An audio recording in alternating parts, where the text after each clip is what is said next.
بلغ العلا بكماله كشف الدجى بكماله حسنت جميع خصاله صلوا عليه وآله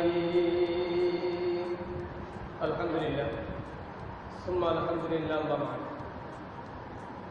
সর্বপ্রথম মহান আল্লাহ পাক রব্বুল আলামিনের দরবারে শুকরিয়া আদায় করি যে মহান আল্লাহ পাক রব্বুল আলামিন আমাদেরকে দয়া করে মায়া করে পবিত্র মাহে রমজান মাসে পবিত্র জুমার দিন জুমার নামাজ আদায়ের জন্য জামে মসজিদে আসার তৌফিক দিলেন, বসার তৌফিক দিলেন, তিনি কথাবার্তা বলা এবং শোনার তৌফিক এবং সুযোগ আল্লাহ সুবহানাহু ওয়া তাআলা আমাদের সকলকে দান করলেন। আমরা সেই মালিকের দরবারে তার শুকরিয়া আদায় করি, সকলে বলি আলহামদুলিল্লাহ। আল্লাহ পাক রব্বুল আলামিন আরো শুকরিয়া যে মহান আল্লাহ তাআলা আমাদেরকে শরীর সুস্থ রেখে মহামারী থেকে হেফাজতে রেখে আল্লাহ তাআলার ইবাদতের জন্য সুযোগ দান করলেন, এর জন্য আমরা আবার শুকরিয়া আদায় করি আলহামদুলিল্লাহ। আল্লাহ পাক রব্বুল আলামিনের হাবিব রাসূলুল্লাহ সাল্লাল্লাহু আলাইহি ওয়াসাল্লাম হাদিসের ভিতরে বর্ণনা করেছেন, মাহে রমজান মাসে কোন ব্যক্তি যদি একটা নফল ইবাদত করে তার আমলনামায় আল্লাহ তাআলা ফরজের সমতুল্য সওয়াব দান করবেন। একবার সুবহানাল্লাহ আলহামদুলিল্লাহ যদি কোনো ব্যক্তি বলে, হাদিসের ভিতরে আসছে সুবহানাল্লাহ যদি কোনো ব্যক্তি বলে, আল্লাহ পাক রব্বুল আলামিন কিয়ামতের ময়দানে তার মিজানের পাল্লাকে ভারী করে দিবেন। যখন কোনো ব্যক্তি সুবহানাল্লাহ আলহামদুলিল্লাহ এই দোয়াগুলো তাসবিহগুলো পাঠ করবে, আল্লাহ পাক রব্বুল আলামিনের হাবিব রাসূলুল্লাহ সাল্লাল্লাহু আলাইহি ওয়াসাল্লাম মুসলিম শরীফের হাদিসের ভিতরে বর্ণনা করেছেন যে এই দুনিয়া এবং আসমান এবং জমিনের মধ্যে যে ফাঁকা জায়গাটা আছে, এই ফাঁকা জায়গাটা আল্লাহ তাআলা তার জন্য নেকি দিয়ে ভরপুর করে দিবেন। এই জন্য আর রমজান মাসে তো রমজানের বাইরের কথা আসছে, আর রমজান মাসে তো আরো বেশি। এই জন্য আমাদের উচিত কোনো একটা সময় যেন আমাদের থেকে অতিবাহিত না হয় যেই সময়টা আমরা আল্লাহর ইবাদতে কাটাই নাই। এই মাহে রমজানে এমন কোনো সময়টা যাতে আমাদের থেকে ছুটে না যায় যেই সময়টার মধ্যে আমি আল্লাহ তাআলা স্মরণ করি নাই, অথবা সুবহানাল্লাহ আলহামদুলিল্লাহ আল্লাহু আকবার এই তাসবিহগুলো সবসময় আমাদের পড়া উচিত, যাতে রমজান মাসটা কোনো একটা সময় আমার আপনার থেকে এমনভাবে অতিবাহিত না হয় যে সময়টার ভিতরে আমি আল্লাহ তাআলার তাসবিহ করি নাই। কিয়ামতের ময়দানে আল্লাহ রাসূল বলেন, কিয়ামতের ময়দানে আল্লাহ পাক রব্বুল আলামিনের আদালতে যখন বান্দা দাঁড়াইবে, তখন বান্দার আমলনামা যখন তার সামনে পেশ করা হবে, তখন আল্লাহ পাক রব্বুল আলামিনের বান্দারা কিয়ামতের ময়দানে আফসোস করবে ওই সময়ের জন্য যে সময়টা শুধু একদম অযথা কাটিয়ে দিয়েছে, সময় নষ্ট করে দিয়েছে, যে সময়ের ভিতরে আল্লাহ তাসবিহ পাঠ করে নাই, আল্লাহ জিকির করে নাই, আল্লাহকে ডাকে নাই, এমন সময়ের জন্য কিয়ামতের ময়দানে বান্দা বান্দী আল্লাহ তাআলার কাছে আফসোস করবে। এই সময়টা কেন যে আমি বসেছিলাম চুপচাপ বসে না থেকে মনে হচ্ছে সুবহানাল্লাহ আলহামদুলিল্লাহ লা ইলাহা ইল্লাল্লাহ আল্লাহু আকবার এই তাসবিহগুলো পাঠ করতাম, তাহলেও আমি আজকে এই সময়ের জন্য আল্লাহ পাক রব্বুল আলামিন আমাকে জান্নাতের উঁচু মাকাম দান করতেন। কিয়ামতের ময়দানে জান্নাতের ভিতরে যাওয়ার পরে মানুষের কোনো আফসোস থাকবে না, শুধু একটা জিনিসের আফসোস করবে, সেই জিনিসটা হলো আজকে যদি আমি এই সময়টা নষ্ট না করতাম তাহলে আমার হয়তো মর্যাদা আরো বেশি বাড়ত।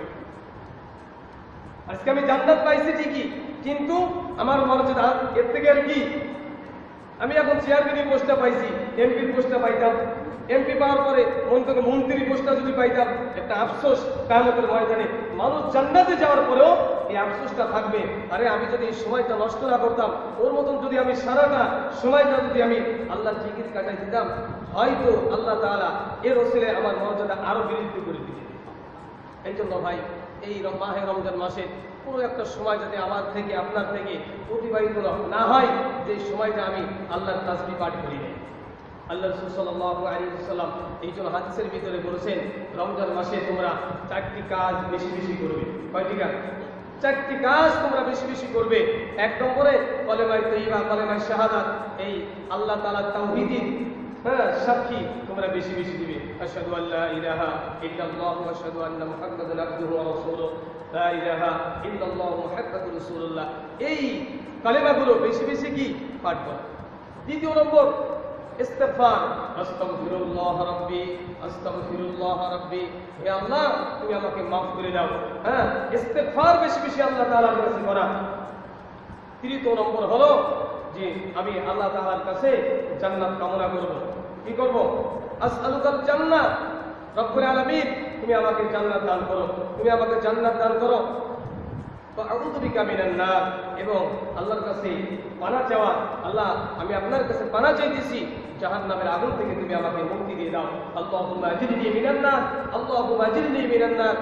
আল্লাহ রাসূল সাল্লাল্লাহু আলাইহি সাল্লাম বলেন, এই চারটি কাজ তোমরা রমজান মাসে বেশি বেশি করবে, তাহলে এই চারটি কাজ নিয়ে যদি আমরা সারাটা 24টা ঘন্টা আমরা সময়টা দিতে পারি কিয়ামতের ময়দানে, এই ছোট্ট আমলের কারণে আল্লাহ পাক রব্বুল আলামিন আমার মর্যাদা এত বৃদ্ধি করবেন, তখন আমি আফসোস করব, আরে এই সময়টা যদি আরেকবার জিকির করতাম, এই 3 মিনিটের ভিতরে আমি আরো 5 বার সুবহানাল্লাহ বলতে পারতাম, 10 বার সুবহানাল্লাহ বলতে পারতাম, কেন যে আমি বলে আসলাম না? এই জন্য কিয়ামতের ময়দানে বান্দা আল্লাহর জান্নাতে যাওয়ার পরেও আফসোস করে। এই জন্য আমাদের যেন আফসোস না করতে হয়, এই জন্য আমরা সবসময় সর্বদা এই 4টি আমল আমরা বেশি বেশি করার চেষ্টা করি। আল্লাহ তাআলা আমাদের আমল করার তৌফিক দান করুন। আমিন। আল্লাহ রাসূল সাল্লাল্লাহু আলাইহি ওয়াসাল্লাম কোরআনের আয়াত, আল্লাহ পাক রব্বুল আলামিন কালামুল্লাহ কুরআনুল কারীমকে আল্লাহ পাক রব্বুল আলামিন মাহে রমজান মাসে নাযিল করেছেন। শাহরু রমাদানাল্লাযী উনজিলা ফীহিল কুরআন হুদাল লিন-নাস ওয়া বায়িনাতিন মিনাল হুদা ওয়াল ফুরকান। আল্লাহ পাক রব্বুল আলামিন মাহে রমজান মাসে পবিত্র কালামুল্লাহ কুরআন শরীফকে নাযিল করেছেন। কালামুল্লাহ হলো আল্লাহ পাক রব্বুল আলামিনের স্বয়ং আল্লাহ পাক রব্বুল আলামিনের কথা। আমরা যে কথাবার্তা বলতেছি এই কথাগুলো আল্লাহ পাক রব্বুল আলামিনের কথাই কালামুল্লাহ, অর্থাৎ কুরআন শরীফটা আল্লাহ তাআলার কথা। আল্লাহ পাক রব্বুল আলামিনের কথা মানে কত মর্যাদা! এই জন্য বলা হয়েছে যে আল্লাহ পাক রব্বুল আলামিন যেহেতু মর্যাদা দিক দিয়ে সবথেকে শ্রেষ্ঠ, আর তার কথাও সবথেকে শ্রেষ্ঠ, আর কথা যেহেতু শ্রেষ্ঠ, আর নাযিল করেছে শ্রেষ্ঠ মাসে, অর্থাৎ 12 মাসের ভিতরে সবথেকে শ্রেষ্ঠ মাস হলো মাহে রমজান মাস। আর এই মাহে রমজান মাসের মধ্যে সবথেকে শ্রেষ্ঠ রাত হলো শবে কদরের রাত। এই শবে কদরের রাতে আল্লাহ পাক রব্বুল আলামিন কুরআনুল কারীমকে নাযিল করেছেন। আর সারা পৃথিবী থেকে হযরত আদম আলাইহিস সালাম থেকে নিয়ে কিয়ামতের আগ পর্যন্ত, অর্থাৎ কিয়ামতের আগ দিয়ে যেই লোকটা মৃত্যুবরণ করবে, এই মানুষের মধ্য থেকে সবথেকে শ্রেষ্ঠ মানুষ হলো মুহাম্মদ রাসূলুল্লাহ সাল্লাল্লাহু আলাইহি ওয়াসাল্লাম। সবথেকে শ্রেষ্ঠ উম্মত হলো মুহাম্মদ রাসূলুল্লাহ সাল্লাল্লাহু আলাইহি ওয়াসাল্লামের উম্মতেরা। এই জন্য শ্রেষ্ঠ জিনিসগুলোই আল্লাহ পাক রব্বুল আলামিন আমাদেরকে দান করেছেন। শ্রেষ্ঠ কথা, শ্রেষ্ঠ মাস, শ্রেষ্ঠ রাত, শ্রেষ্ঠ কালাম, শ্রেষ্ঠ নবী, শ্রেষ্ঠ উম্মত, অর্থাৎ সব কিছুকেই আমরা শ্রেষ্ঠ। আল্লাহ পাক রব্বুল আলামিন উম্মতে মুহাম্মাদের মর্যাদা এই জন্য দান করেছেন, উম্মতে মুহাম্মাদকে আল্লাহ তাআলা কালামুল্লাহ দান করেছেন। কালামুল্লাহর মর্যাদা এই জন্য বাড়িয়েছেন, আল্লাহ পাক রব্বুল আলামিন মাহে রমজান মাসে কালামুল্লাহ দান করলেন, এই জন্য রমজান মাসের মর্যাদা বৃদ্ধি হয়ে গেছে। আর স্বয়ং কালামুল্লাহটা হলো আল্লাহ পাক রব্বুল আলামিনের কথা। এই জন্য যারা পারি বেশি বেশি করে এই মাসে কুরআন তেলাওয়াত করব। যে সূরাগুলো জানি এই সূরাগুলো আমরা 24 ঘন্টা তেলাওয়াত করার চেষ্টা করব। সূরা ফাতিহা, নাস, সূরা ইখলাস, ফালাক, যা কিছু পারি আমরা এটা আমরা তেলাওয়াত করতে থাকবো। কি সূরা পারি? সুবহানাল্লাহ তো বলতে পারি, আলহামদুলিল্লাহ তো বলতে পারি, আল্লাহু আকবার তো বলতে পারি। এই জন্য আমরা এই ছোট ছোট আমলগুলো আল্লাহ তাআলা আমাদের সকলকে আমল করার তৌফিক দান করুন। রমজান মাসের রোজা শুদ্ধ হওয়ার জন্য 6টা আদব। কয়টা আদব? রমজান মাসের এই রোজা শুদ্ধ হওয়ার জন্য 6টা আদব। এই 6টা আদবের দিকে লক্ষ্য না রেখে যদি কোনো ব্যক্তি রোজা রাখে, আল্লাহ রাসূল সাল্লাল্লাহু আলাইহি ওয়াসাল্লাম এক হাদিসের ভিতরে বর্ণনা করেন, একটা লোক সারা রাত নামাজ পড়ে ও সারা রাত জাগ্রত থাকা ছাড়া অন্য কোনো ফায়দা তার হয় না, অন্য কোনো লাভ তার হয় না। অনেক লোক সারা মাস রোজা রাখে, শুধুমাত্র রোজা রেখে ক্ষুধার্ত থাকা ছাড়া তার কোনো রোজার কোনো ফায়দা হয় না। এরকম ভাবে তোমরা রোজা রাখো না। রোজা এমন ভাবে রাখো যেই রোজার দ্বারা তোমার ফায়দা হয়, যেই রোজার দ্বারা তোমার মর্যাদা বৃদ্ধি হয়, যেই নামাজের দ্বারা তোমার মর্যাদা বৃদ্ধি হয়, এমন নামাজ পড়ো। সারা নামাজ পড়লা, ওই নামাজ দেখা যাচ্ছে সকালবেলা 0, তুমি কিছুই পাইলে না। সারা মাস রমজানের রোজা রাখলা, মাস শেষ হওয়ার পরে দেখলে তোমার গুনার আমল নামায় যে গুনাহ ছিল ওই গুনাহই রয়ে গেছে, গুনার কোনো পরিবর্তন হয় না।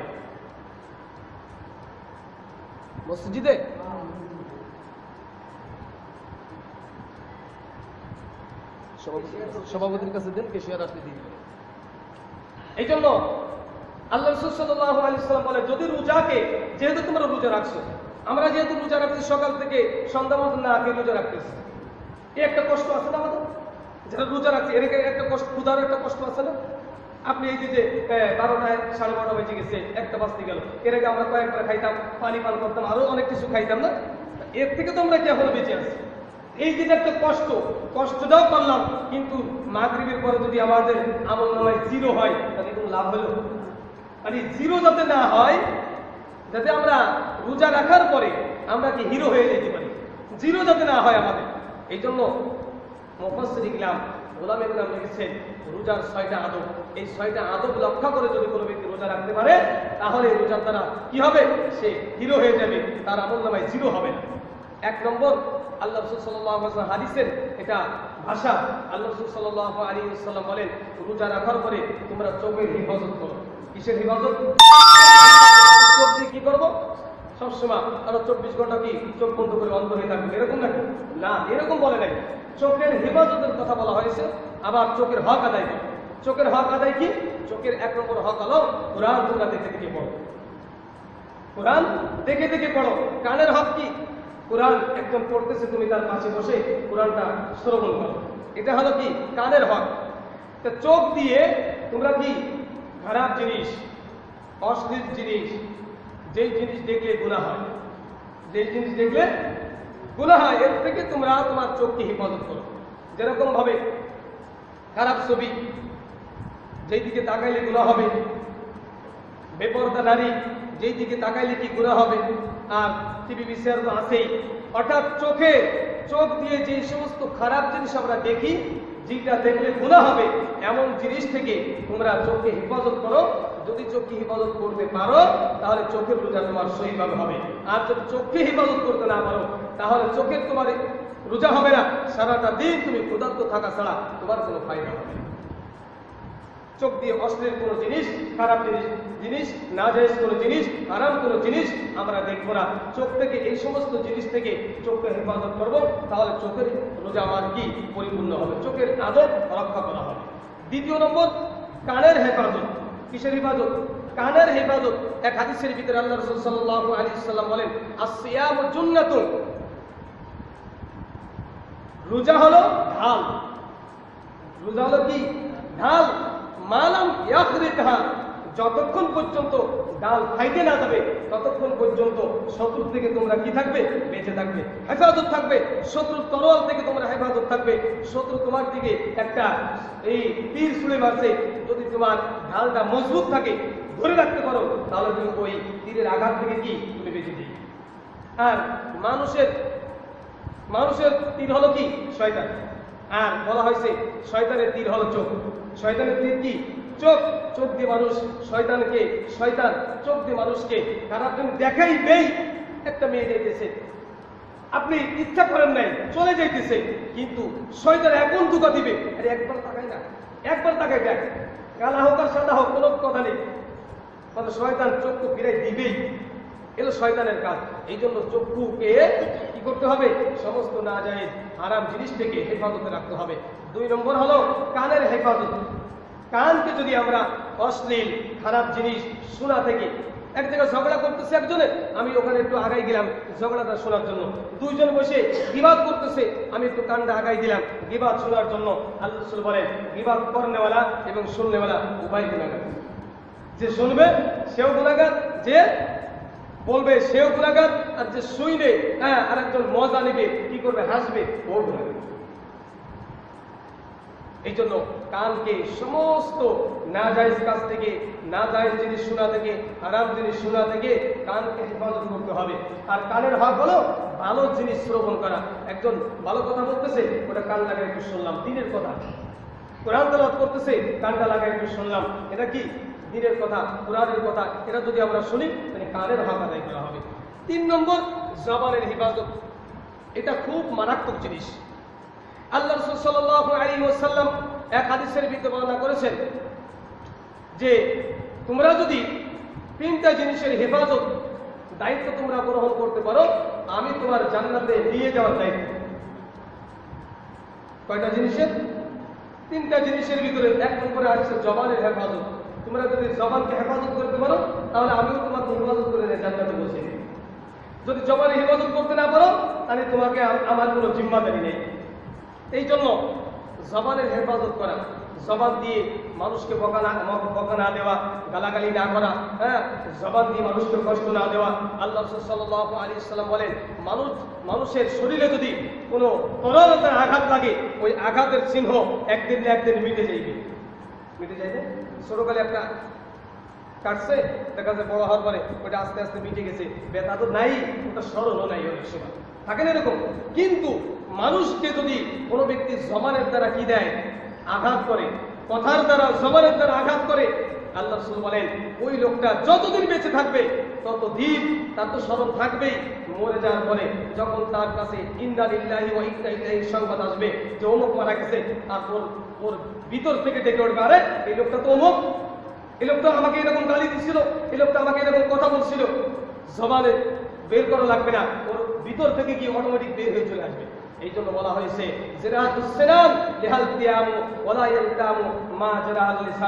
তলোয়ারের আঘাত একদিন মিটে যাইবে, কিন্তু মানুষের মুখের আঘাত জীবনে কোনোদিন মিটবে না। এই জন্য আল্লাহ রাসূল সাল্লাল্লাহু আলাইহি ওয়াসাল্লাম বলেন, প্রকৃত মুমিন ওই ব্যক্তি যেই ব্যক্তির জবান দ্বারা তার প্রতিবেশী কষ্ট না পায়। প্রকৃত ইমানদার মুমিন ওই ব্যক্তি যার জবান দ্বারা প্রতিবেশী, কারণ প্রতিবেশী তো বেশি পাশের লোক, বেশি হকদার। এই জন্য বলা হয়েছে প্রতিবেশী তার জবানের দ্বারা কি কষ্ট না পায়, ওই লোকটা হলো প্রকৃত ইমানদার। এই জন্য আমাদের জবান দিয়ে কোনো খারাপ কথা, খারাপ জিনিস বলা যাবে না। এই খারাপ জিনিস থেকে বেঁচে থাকার জন্য জবানকে হেফাজতের দায়িত্ব আমাদের নিতে হবে। যদি আমরা করতে পারি তাহলে আমাদের রোজা সার্থক হবে। চতুর্থ নম্বর, আর বাকি যে অঙ্গ প্রত্যঙ্গগুলো আছে, এই অঙ্গ প্রত্যঙ্গগুলোকে সমস্ত খারাপ কাজ থেকে বাঁচিয়ে রাখা, এটা হলো আদব। যদি আমরা প্রত্যেক অঙ্গ প্রত্যঙ্গকে খারাপ জিনিস থেকে আমরা বাঁচিয়ে রাখতে পারি তাহলে কি রোজা সার্থক হবে। 4 নম্বর, আল্লাহ রাসূল সাল্লাল্লাহু আলাইহি ওয়াসাল্লাম বলেন, 4 নম্বর হলো সমস্ত অঙ্গ প্রত্যঙ্গ। আর 5 নম্বর হলো তোমরা যখন ইফতার করবে রমজান মাসে, হালাল রুজি দ্বারা ইফতার করার চেষ্টা করো। যদি হারাম দ্বারা ইফতার করো, সারাটা দিন রোজা রাখা অনর্থক হয়ে যাবে। তোমরা মাগরিবের পরে তোমাদের খাতায় শূন্য দেওয়া হবে, তোমরা হিরো হইতে পারবে না, তোমরা জিরোই তোমার খাতায় থেকে দিবে। তাহলে কি 5 নম্বরে আমাদের কি করতে হবে? হালাল রুজি দ্বারা ইফতার করতে হবে। যদি হালাল রুজি দ্বারা ইফতার না করতে পারি তাহলে আমাদের রোজা কি অনর্থক হয়ে গেল। এই জন্য মুফাসসিরিন ইকরাম লিখেছেন যে আমরা কার খাবার খাইতেছি, কি খাইতেছি, এটা তো আমরা কেউ জানি না। এই জন্য আল্লাহর পানি সব থেকে পিওর, এর ভিতরে কোনো ভেজাল নাই, আছে নাকি? কলেতে চাপাই আনলেন পানি, আপনার নিজেরই কল, এই কলের ভিতরে কোনো সমস্যা আছে নাকি? এই পানির ভিতরে কোনো সমস্যা আছে? পানির ভিতরে কোনো ভেজাল নাই। অন্য পানি কিনে খাইলেন, ওই পানির ভিতরে ভেজাল থাকতে পারে, কিন্তু আপনার কল থেকে যে পানিটা উঠাইলেন ওই পানিটা কি নাই? ওই পানিটা ভেজাল নাই। এই জন্য বলা হয়েছে যে তোমরা যখন ইফতার করবে সর্বপ্রথম পানি দ্বারা ইফতার করবে। পানি দ্বারা ইফতার করলে তার রোজাটা ভেঙে গেল, আর বাকি যা করলেন সেটা তো হ্যাঁ। এই জন্য হালাল রুজি দ্বারা আমাদের ইফতার করার সব সময় চেষ্টা করতে হবে ভাই। কিন্তু আমাদের আসলে দেখা যায় হ্যাঁ, হালাল হালাল হালাল দেখলে হালাল কোনটা হারাম কোনটা বাছার কোনো সুযোগই নাই, সব ভেজাল হয়ে গেছে। এখন ভালো আর মন্দ আমাদের পার্থক্য করার আমাদের তো কোনো কায়দাই নেই। ইমাম বড় পীর আব্দুল কাদের জিলানী রাহমাতুল্লাহ আলাইহি, তার একটা গুণ ছিল, ছোটকালের গুণ। আল্লাহ পাক রব্বুল আলামিন তার ভিতরে একটা আসমানি ইলম তাকে দান করেছিলেন। মানুষের চেহারার দিকে তাকাইলে উনি বুঝতে পারতেন এই লোকটা ভালো না খারাপ। হালাল রুজি দ্বারা ইফতার করার চেষ্টা করতে হবে। 6 নম্বর হলো, আমি তো সারাদিন রোজা রাখলাম, রোজার ভিতরে পুরোটি বিচ্ছিন্ন হতে পারে না। যেইগুলি রোজা রাখার দরকার, কানের হেফাজত, চোখের হেফাজত, মুখের হেফাজত, অঙ্গ প্রত্যঙ্গের হেফাজত, এটা আমরা সঠিকভাবে পালন করলেও কাজ করতে পারতেছি না। এই ভয়, আল্লাহ রাসূল বলেন, এই ভয়টা অন্তরের ভিতরে থাকা যে আমি যে আমলগুলো করতেছি, আমি যে রোজাগুলো রাখলাম, এই রোজা কি আল্লাহর আদালতে কবুল হওয়ার যোগ্য? আমি আমি যে রোজাগুলো রাখলাম এটাকে আল্লাহর আদালতে কবুল হওয়ার যোগ্য কিনা, এই ভয় অন্তর ভিতরে যদি থাকে, এই 6টা আদবের দিকে লক্ষ্য করে কোনো ব্যক্তি যদি রোজা রাখে, আল্লাহ রাসূল বলেন এই রোজা সার্থক হবে। এই লোকটা রোজা রেখে তার হিরো হয়ে গেল, সে লোকটা জিরো তার আমলনামায় থাকবে না। আমলনামায় আল্লাহ পাক রব্বুল আলামিন অসংখ্য অগণিত আমল আল্লাহ তাআলা তার আমলনামায় দান করবে। এই জন্য এই 6টা আদবের দিকে আমাদের সকলে খেয়াল রেখে রোজা রাখার দরকার আছে কিনা। এই জন্য ভাই, মাহে রমজান মাস আমাদের থেকে অতিবাহিত হয়ে যাইতেছে, আজকে 7টা রোজা চলে যাইতেছে। আল্লাহ রাসূল সাল্লাল্লাহু আলাইহি ওয়াসাল্লাম এক হাদিসের ভিতরে বর্ণনা করেন, রমজান মাস পার করে যেই ব্যক্তি রমজান মাসের রোজাগুলো রাখলো, আল্লাহ পাক রব্বুল আলামিন তাকে এমন ভাবে পবিত্র করে দিবেন, যেরকম ভাবে মানুষ যখন দুনিয়ার ভিতরে ভূমিষ্ঠ হয়, মায়ের গর্ভের থেকে যখন দুনিয়া আগমন করে, ওই বাচ্চাটার আমলনামায় যখন গুনাহ থাকে না, ওরকম ভাবে কোনো ব্যক্তি যখন আল্লাহর সন্তুষ্টির উদ্দেশ্যে ইহতিসাবান গুফিরা লাহু মা তাকাদ্দামা মিন যামবি, আল্লাহ পাক রব্বুল আলামিনের সন্তুষ্টির উদ্দেশ্যে মাহে রমজানের মাসে রোজাগুলো রাখবে, আল্লাহ পাক রব্বুল আলামিন তাকে এমন ভাবে পবিত্র করে দিবেন, সে কেমন যেন আজ দুনিয়ায় আগমন করলে। হাদিসের ভিতরে আল্লাহ পাক রব্বুল আলামিন বলেন, কিয়ামতের ময়দানে আল্লাহ রাসূল সাল্লাল্লাহু আলাইহি ওয়াসাল্লাম এক হাদিসের ভিতরে বর্ণনা করেছেন, মাহে রমজান মাস আগমন করলেন, জুমার দিনে খুতবা দেওয়ার জন্য মেম্বারে আগমন করলেন। প্রথম পাও যখন মেম্বারের প্রথম সিঁড়িতে রাখলেন, আল্লাহ রাসূল সাল্লাল্লাহু